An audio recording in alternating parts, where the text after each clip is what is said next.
Welcome back to this short unboxing of the Dewalt 996 Hammer Drill.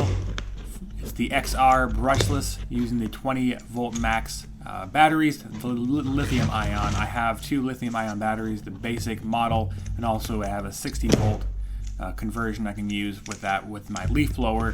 I can use for this drill as well. Right out of the box, I was very impressed with how sturdy and how compact and I guess heavy the drill is.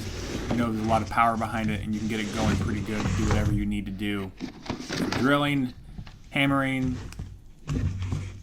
and screwing anything you need to do. This thing's going to do it, and I'm not concerned at all about the heaviness. To me, the heaviness is needed for what you're having to do.